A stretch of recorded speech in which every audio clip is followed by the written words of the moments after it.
Hey everybody, you're listening to the Grow Wire podcast. I'm your host, Fritz Nelson, and I am joined as always by Kendall Fisher, producer and host of the Grow Wire Show. Hello everyone. On this episode of the Grow Wire podcast, I sat down with Mizgon Darby. She is the executive director of Art in Action, which is a nonprofit providing visual arts education to children in kindergarten through 8th grade all over the country.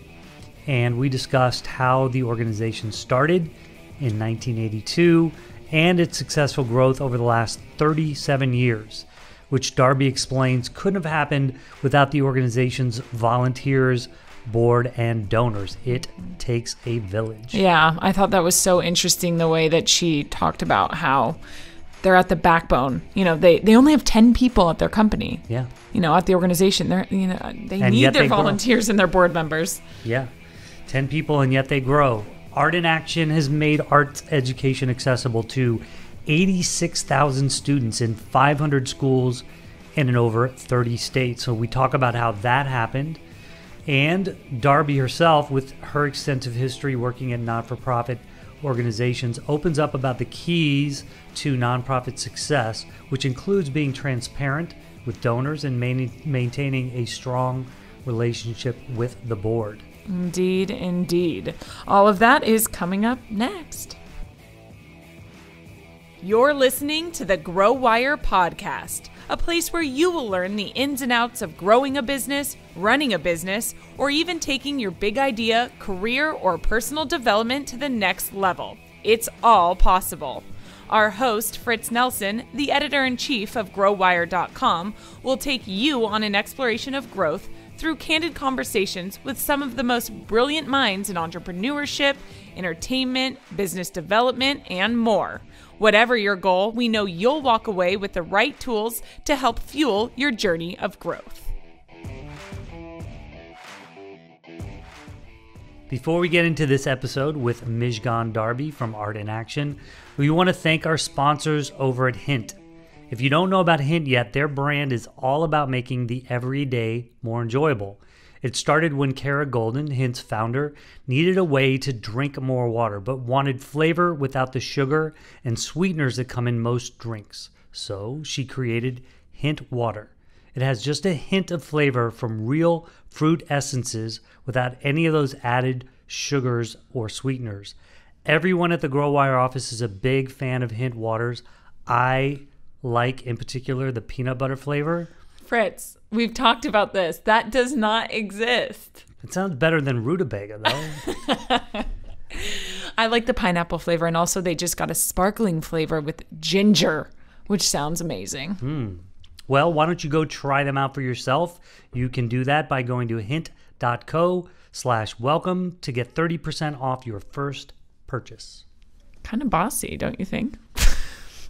We also want to make sure you head over to our website, growwire.com, for more advice on nonprofit growth just like this one. For example, check out the article 5 Ways to Building Trust with Your Nonprofit Board. Yes, it's all real advice from real organizations going through real trials and tribulations just like yours. You can check it out now on growwire.com. Growwire.com. Was that kinder? Was I less bossy? Hi, Mizgon. Thanks for joining us on this episode of the Grow Wire podcast. We're really excited to talk to you. I've been following your organization for a while. As we said in the intro, you're the executive director of Art in Action. Can you talk about what the organization does a little bit more? What's Art in Action's mission, and what do you do? I'm so glad to be here today, so thank you very much for having us. Art in Action empowers children through an arts education.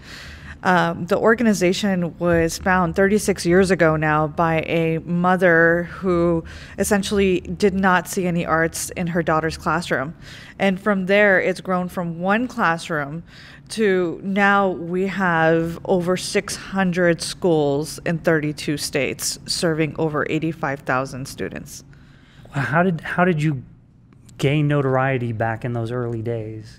So in the early days, what happened was that Judy Sleeth developed a curriculum that kind of leapfrogged the current movement of having everything readily available and accessible to children and to educators to be able to teach a lesson. So she neatly wrapped it into a video subscription model where, an educator could sign on and view the lessons online and also get all of the supplies in a very nice box with all the paper cut and everything just readily accessible.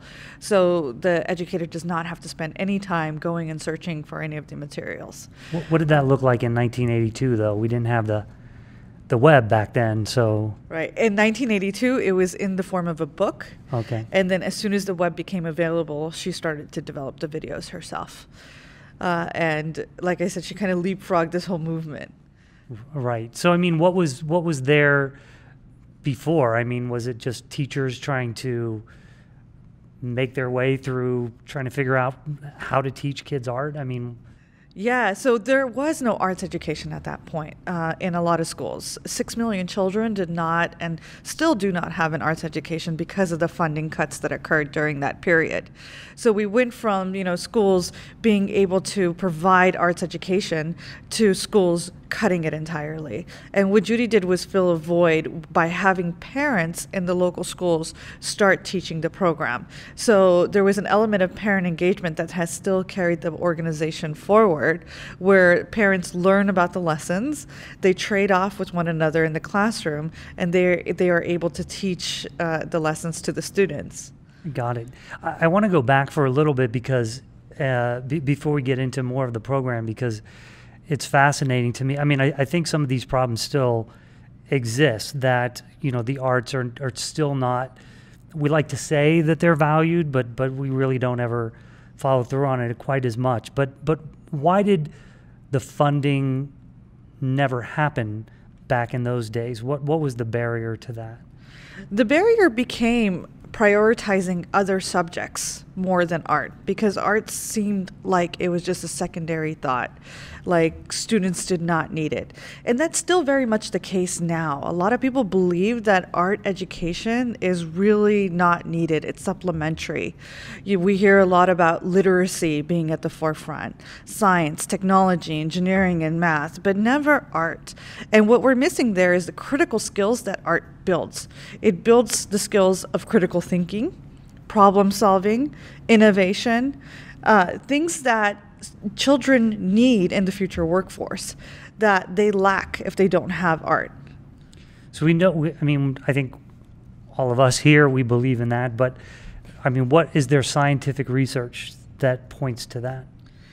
I can't source specific scientific research, but if you do go to the National Art Education Association, they have the actual sources there. What is known is that children who do engage in the arts, for example, have a higher graduation rate than children who do not. Children who experience poverty end up graduating versus children who don't have art education, who are their peers. In addition, test scores are a lot better for children who do have an arts education. It's shown to create the ability to problem solve with math, for example. So if you teach art first, because it is innate, right, you look at patterns and other things that are emergent in math, and so kids are able to do better in math. They're able to do better in literacy as well, because they're able to think about concepts that are occurring in the literature that they read because of the skills that they've gained from doing art. Do you think that, how true would it be to say that maybe adult men with children have more of a propensity to think that arts are not as important as some of those other subjects? I don't think it's gender specific right now. I think both men and women equally sometimes feel that, these other subjects like science, technology, and engineering and math should be at the forefront. And we've seen that movement happen quite frequently. The reason why we might think that men are less apt to adopt art as a priority is probably because we had home economics and other things that, encouraged some arts back in the days, and there's this gender-specific thought process that we put behind it. What I would say is now we see it across the board, women just as much as men, women teachers, educators who say we don't have time for art. How could we teach art if it's not correlated directly with my test scores? And men as well, school principals. We hear this very frequently, school principals who are women or men. Yeah, you just made me think about days in school where, and I'm of the age where the girls went off to home ec and the boys went off to shop class, right?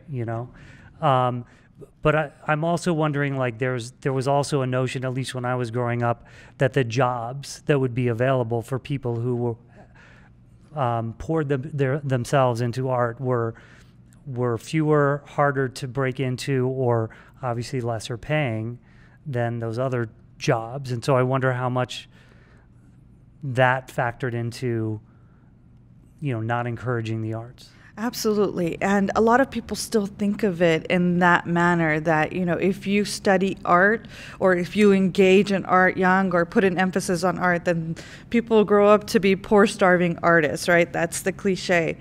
But that's not 100% true now, because if you think about the premise of the design thinking movement, the maker movement, anything innovation-based is creative. And if we look at art as creativity, there are media companies that rely on that creativity to make millions, maybe even billions of dollars. So from that perspective, that dispels all those myths. Right.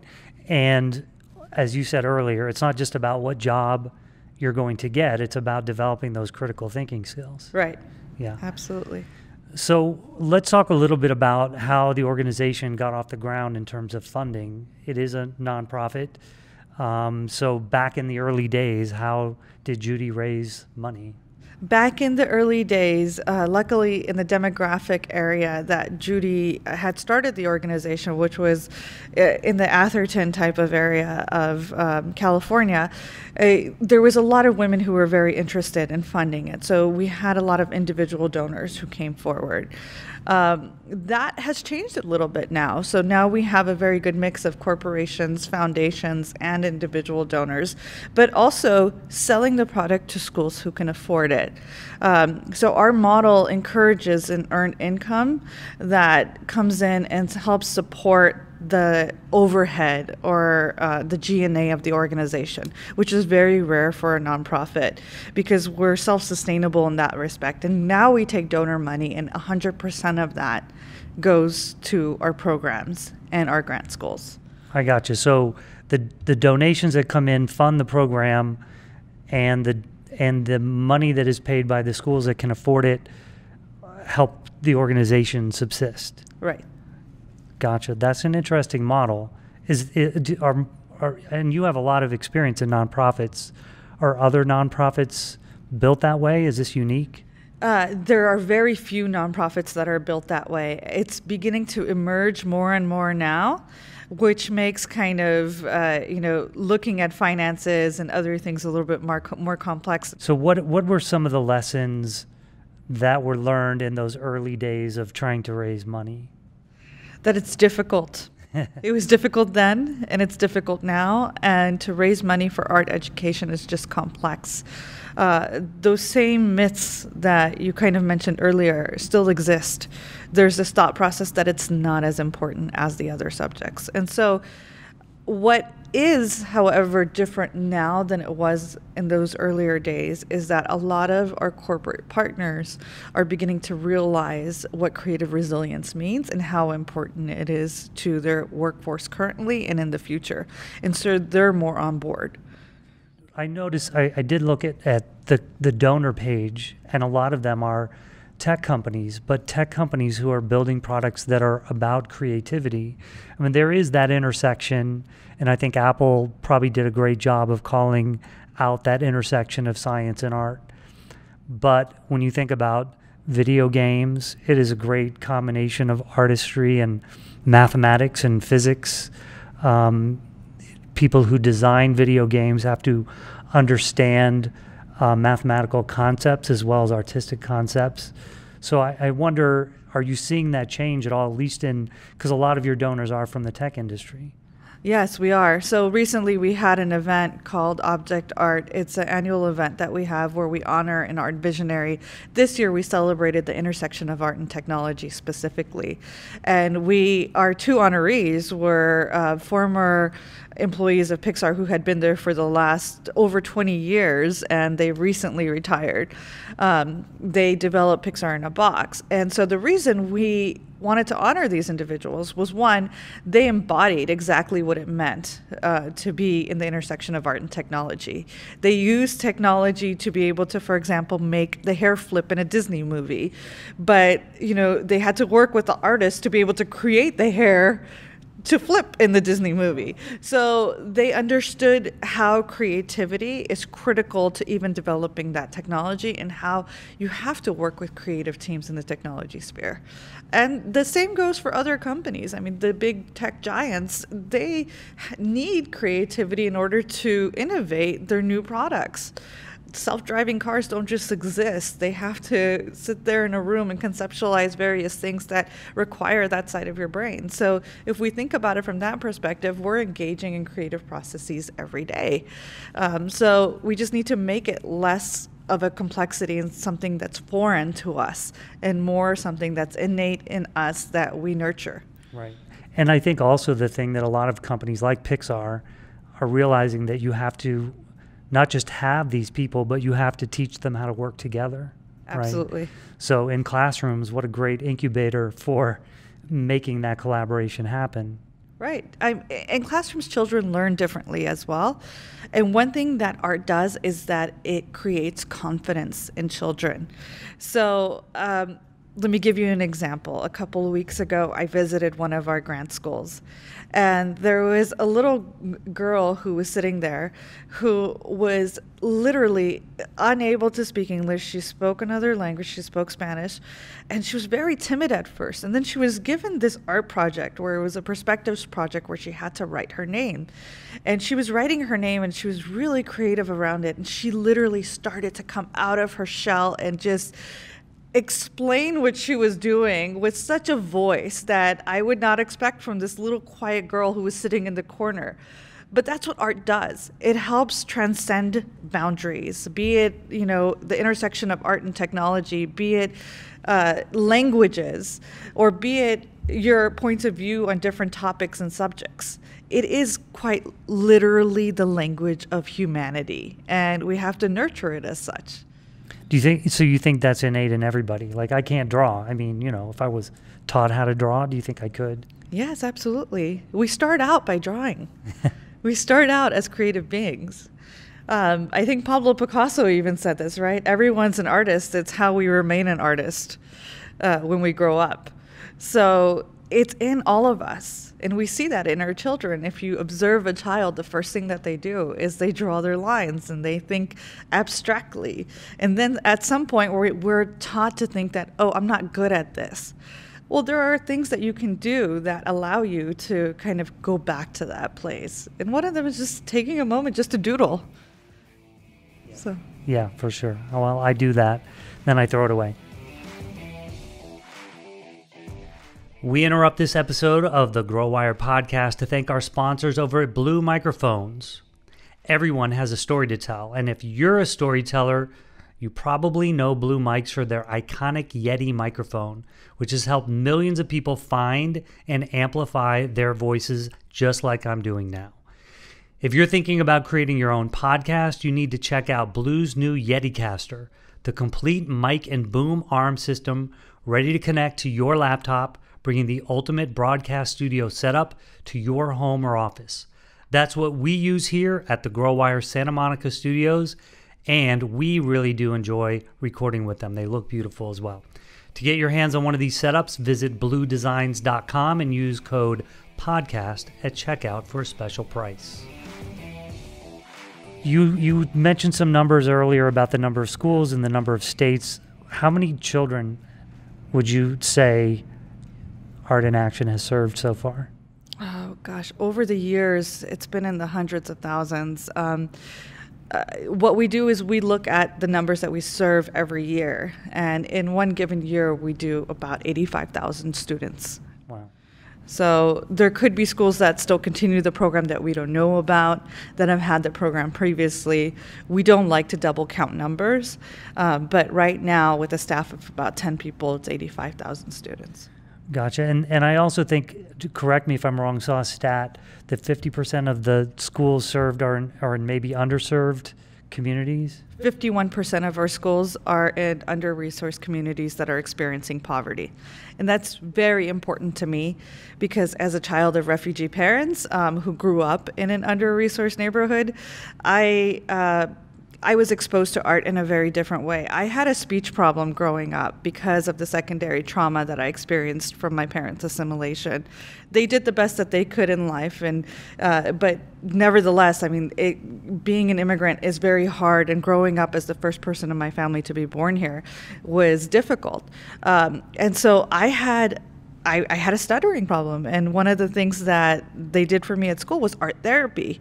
And because of that, I feel like I was so much more confident, and I felt better about myself, and I overcame my speech problem. And now I'm able to even speak publicly just fine, and you wouldn't notice it. Right. So art does make a difference, and it made a difference in my life. And I think that every child deserves the quality resources to be able to learn how to problem solve, think creatively, or even help them work through some of the traumas that maybe they're experiencing. Sure. I mean, I think that's a great story, and I'm wondering too if there's some other stories from children in some of the under-resourced areas. Are there differences in how art is used or viewed, or how creative those kids are? Are there any differences? There is no differences in how creative those children are. The creativity across the board is pretty even. What is different is how different communities use art. Some communities use art to heal, that we've noticed. You know, there are under-resourced neighborhoods where the children literally have probably seen their parent incarcerated the evening before, or saw the death of someone in their life. And what they do is they process that through art. We currently work with a program that goes into hospitals dealing with terminally ill children and their parents. And we've created a program to help connect the two about things that they can't speak about openly, but they can write down or create in an art project for one another. So we're creating mechanisms that allow people to communicate better in those communities, in communities that people are experiencing loss. That's powerful.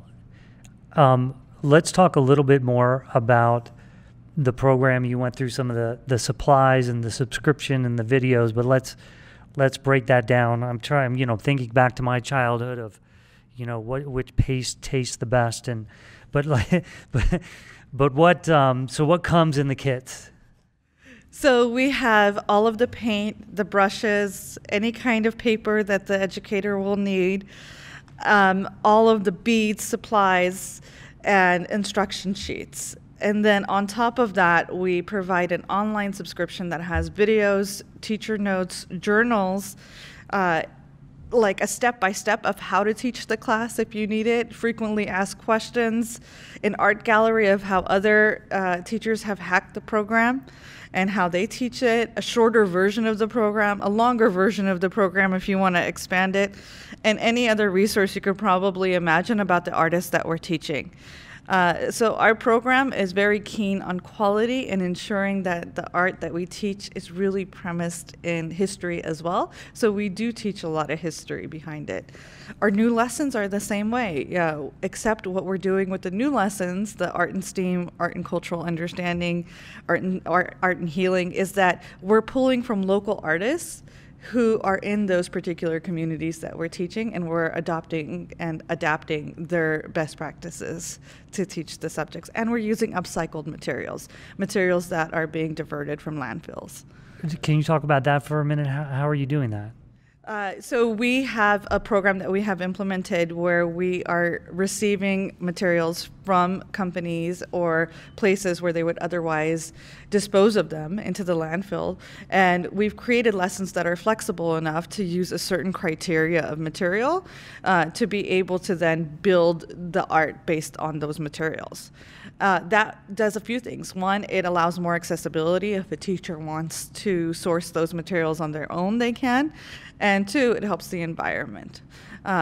So it's a lot more accessible and better for the world, and that's what we're aiming for. Are there any requirements for people to subscribe, get trained? I mean, do you have to prove you're a certified teacher in the schools, or?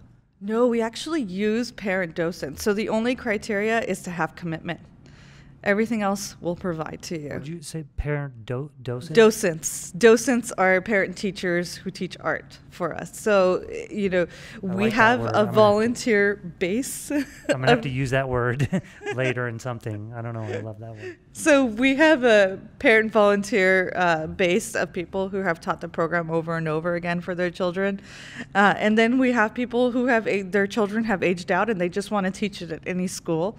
And they do that. And then our staff loves to go into schools and help teach the program, or at least teach the teachers how to teach the programs. Is there like an online community of people who have done this that kind of help each other out? We do have an online community. We do have a shared FAQ section. We do have a gallery. Our new website is actually showing off a greater gallery of materials and the ways that educators have hacked the program to, like I said, either make it longer or shorter. And so we're really excited about that. But what we also hope to do is have an alumni association of parent docents who have gone through the program, because there's so many of them now. Right. And so you said that there are 10 people at Art in Action, which means that this army of volunteers is really what allows you to keep the organization at that size? Absolutely. It is the volunteers who are an extension of our staff that allows us to do our work so that we can expand our programming further. So we talked a little bit about the donor side and what a struggle that is. But just going back to that conversation, I imagine you have more donors than you had, 5 years ago. Absolutely. And those donors are giving you more money than they have before. So something has changed there. What would you say it is? We're serving so many more students across the country. And what's critical is that we continue that growth, because we really want art to be accessible to every child if possible. And if we can do that, we have a scalable model. We have the necessary technology now to enable us to do that. What we need is the support to get these programs that are so critical to the future job market into the hands of children, and to the children who actually need it to heal from things that they're experiencing in life and have a voice and an outlet. And I imagine, since you've been around for 37 years, that you have some form of alumni who might be championing that cause in their own business world? We do. We always have the parents who have taught the programs, but we could use more. We could always use more. As any nonprofit will tell you, funding is the number one limiting factor. And we want to be able to expand our programming as much as possible. But we do have stories of, for example, we had a parent come up to us and say, I taught this program. I love this program. Or there are just random people that we will meet at a grocery store that'll be like, we know who Art in Action is because I have a T-shirt on or something. So the community is there. They champion and talk about it. What we do need is more of that conversation to happen. So when you think about your relationship with donors, like how do you approach those relationships today? Today, one of the things that has made our relationship with donors a lot better and a lot more efficient is being able to report out how every penny that they've given us is spent. So, especially with restricted grants or grants that require us to do that, we're able to provide a very transparent vision into how donor money is spent and what the impact of that is on a more regular basis. The cadence is a lot faster. And also our relationships with donors are a lot different. We encourage our donors to come and look at our schools, see the impact that it has on the child, learn about their stories. Don't just take our word for it. And if you want to be a donor, come with us and we'll take you to a school. We would love for you to see our program in action. No pun intended. Do they do that? Yes, they do. Yes, we do. Which American company started with a guy in a garage, was featured on Shark Tank, and now has over 1 million customers? Hint, they're reducing crime in neighborhoods everywhere. Here's Ring Video Doorbell founder Jamie Siminoff with his secret to success. It's true. In just a few years, we've had huge growth. We've hired hundreds of people, expanded our warehouse, and we're shipping millions of units a year, all while making sure our customers are happy. I've had lots of things to worry about, but I never worry about our finance and accounting because we use NetSuite from Oracle. From the beginning, NetSuite let me see what's going on with my business in real time, from revenues to expenses, customers and orders, even HR. I run my business from a dashboard right on my phone. NetSuite has been my business management system from 10 to a team of over 1,000, and NetSuite will be my choice as we continue to innovate and grow. Go to netsuite.com/ring to see how Jamie scaled his business. You'll also get our free guide titled Overcoming Your 5 Obstacles to Growth. That's netsuite.com/ring for your free guide and the story of a great American company. netsuite.com/ring. Nonprofits are struggling with that notion that if I give a certain amount of money to a nonprofit, I want to know that it's going towards something, towards the beneficiaries of that nonprofit. But of course, a nonprofit also has to exist, and people have to get paid in order to run it. And in order to grow it, you might even have to make investments. At what level do donors want to know exactly how their money is being spent? If you tell them 100% of what you donate is going out to beneficiaries, that appears not to be enough. They want to know, well, what measurable impact does that have? Right. A lot of donors want the granular level now because there's so much competition in the nonprofit space. One of the things that Art in Action has done recently is we are trying to partner with other like organizations in our space and not work on a competitive basis. One thing that we're also noticing with our donors is that some of them are recognizing what we call the nonprofit starvation model or cycle that is happening, where, because overhead is not being funded, that the nonprofit ends up starving. Well, some donors do come to us and say, we love the programs that you're doing, but we need to ensure that you're developing more programs. So here's additional funding for you to develop more programs for us. And that's the extent of reporting that they want. But because of the deep competition in the space and so many organizations existing and lack of partnerships, it's really important for nonprofits to report at a more granular level now. Sure. What about nonprofit boards? How many people are on Art in Action's board, and how do you select them? Where do they come from? We have a board of 13 individuals currently, and they come from a variety of backgrounds. Some of our board members are parent docents, the teachers who taught the program at their child's school. Some of our board members are from a VC background, venture capitalists, and some are like the director of operations at a big company. But the way that we choose our donors is based on their passion for the mission and how it resonates with them and what they can mutually benefit from. So we make sure that our board members are individuals who not only believe in the mission of Art in Action, but they also get something back from serving on the board of Art in Action, be it a learning experience, be it an opportunity to engage in our programs or see the impact on a child. And is that typical of nonprofits to have that sort of relationship? It is and it isn't. Mostly it isn't, I would say.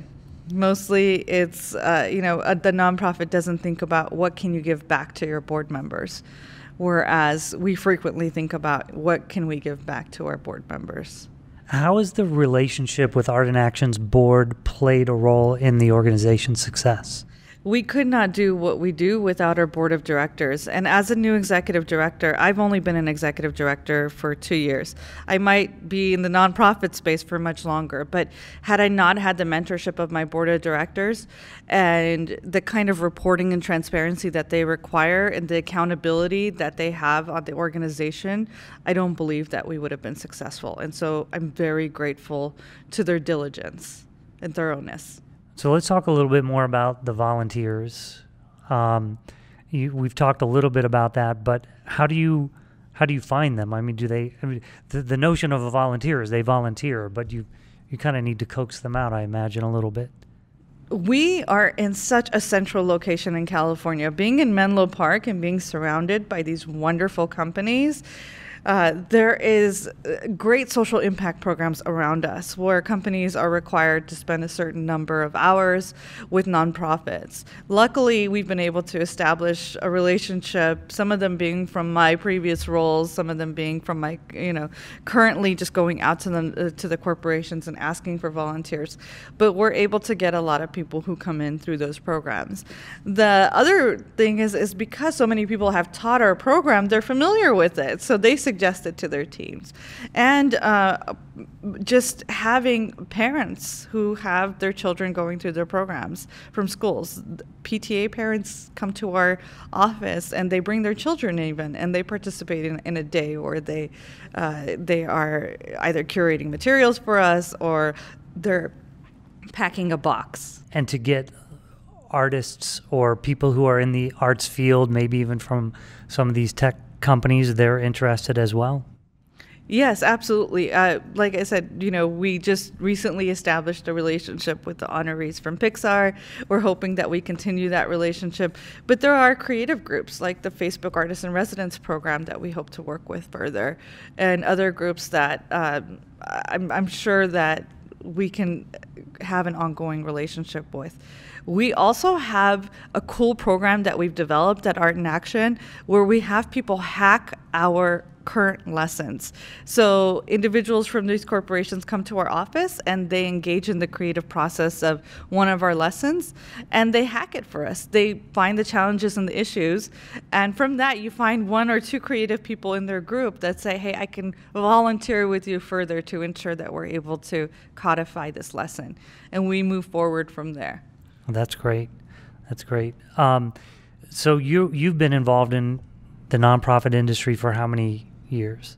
I would say over 16 years now. Okay. And you've been in Art in Action for how many? 2 years. Okay. So give us a little IMDb on your nonprofit history. I started out working in nonprofits when I started a magazine when I was 18 years old through New America Media. At that point, I was a journalist. And what I'll tell you is that the issues that nonprofits had then and the issues that they have now haven't changed much. And I believe it's because of the partnerships and the difficulties that nonprofits have partnering in the same space, because there's a competition with funding. If that competitive kind of nature goes away as far as funding is concerned and people are able to come together and implement programs together, it would be a greater impact on the communities that we serve. What I have experienced in my nonprofit kind of journey is that I went from writing about people's stories to then being in the middle of people's stories as a domestic violence advocate and as a program director of a mental health project, where I saw the direct impact of the various programs that other nonprofits were implementing for the social services that the people that we were serving were in need of. And I realized that there was a significant gap there. The gap was educational based. And then I moved to an educational tech nonprofit, and from there, Art in Action. And the reason I stuck in education and early education to, kind of grade level education is because with education, we are able to reform so much. We are able to provide children and communities the tools that they need to have equitable access to a future that is brighter than one that they would have without these tools. Even today, if you go into a public school in an area experiencing poverty, you will see the difference from that public school and a private school in an area, or a public school in an area that's not experiencing poverty. And that shouldn't exist. Because that exists, we give our kids less of a jump start into their future and less of an ability to actually go on to do great things. And we hold them back. And why do that? Why do that when we can have an amazing future with amazing kids who are able to do great things? I just want to unpack that for a minute. I mean, so it sounds like you're saying that a lot of what you saw in the mental health space was derived from, in part at least, by problems in our education system. Absolutely. Problems and lack of resources in the educational system. For example, there might be a kid in the classroom who a teacher would pin as difficult, when in fact the night before they were experiencing a domestically violent situation. And instead of the teacher nurturing that child and giving them an opportunity and outlet, they were being reprimanded even further in the school system. That's why I'm doing what I'm doing today, is to give them that outlet, to give them those resources, to give them those tools that they need to thrive, and help the educators recognize that to the best of my ability. And you think that art, and through Art in Action, is one of the key missing pieces? Absolutely, because art can do so much. It's so transformative.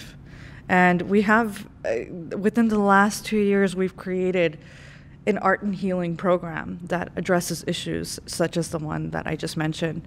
We have a cultural understanding program that allows us to overcome barriers that we see on a daily basis now with racism and prejudice.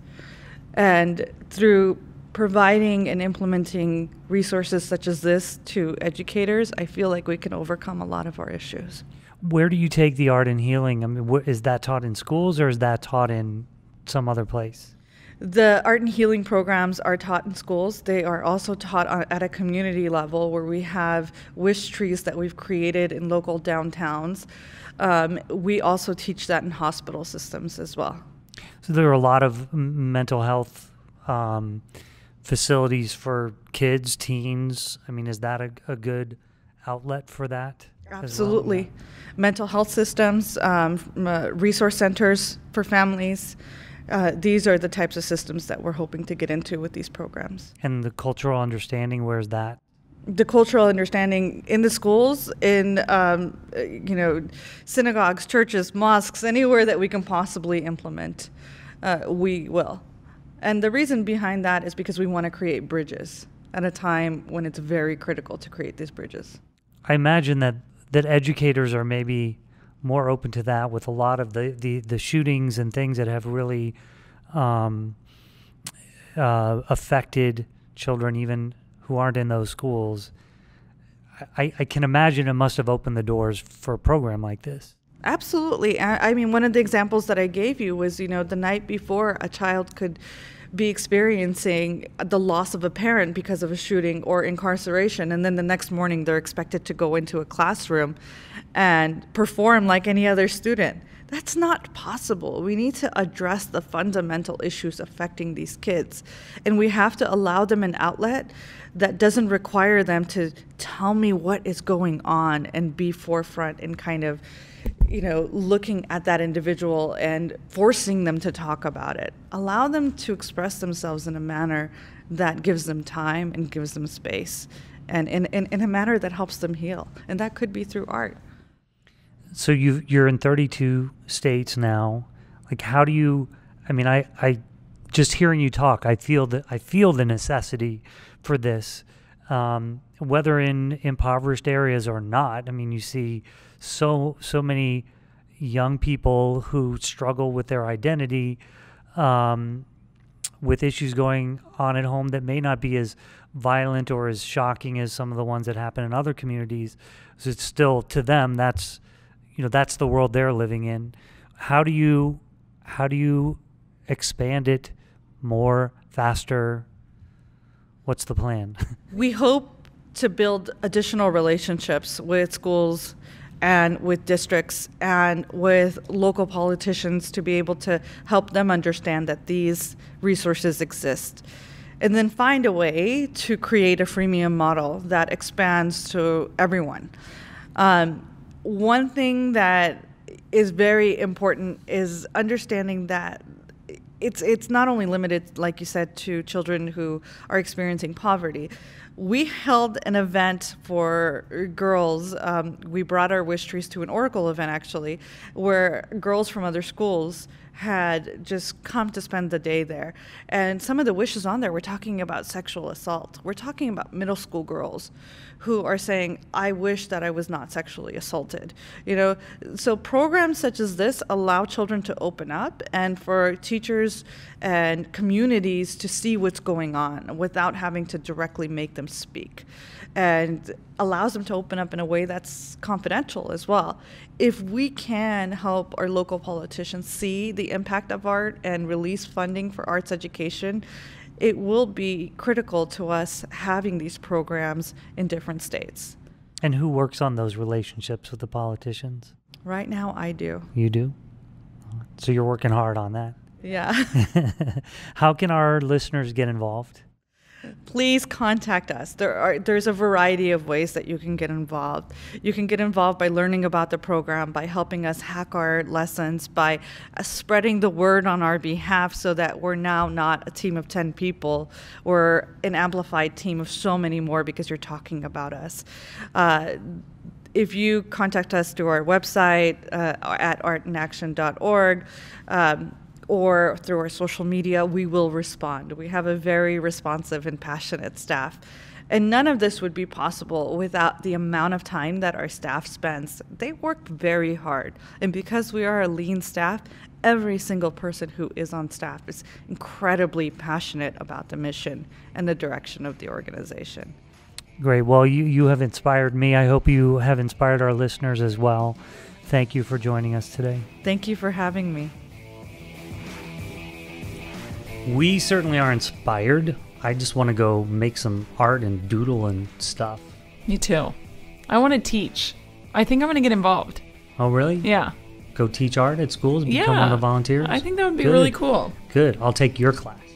Okay. If you find yourself feeling the same, you can get involved with Art in Action by checking out the link in the description of this podcast episode. I want to thank Mizgon Darby from Art in Action for joining us on this episode of the Grow Wire podcast. I also want to thank our editors over at Lampstand, our producer, Kendall Fisher. Thank you, Kendall. You're welcome. And all of you, our listeners, for tuning in. Don't forget to rate, review, and subscribe. Adios.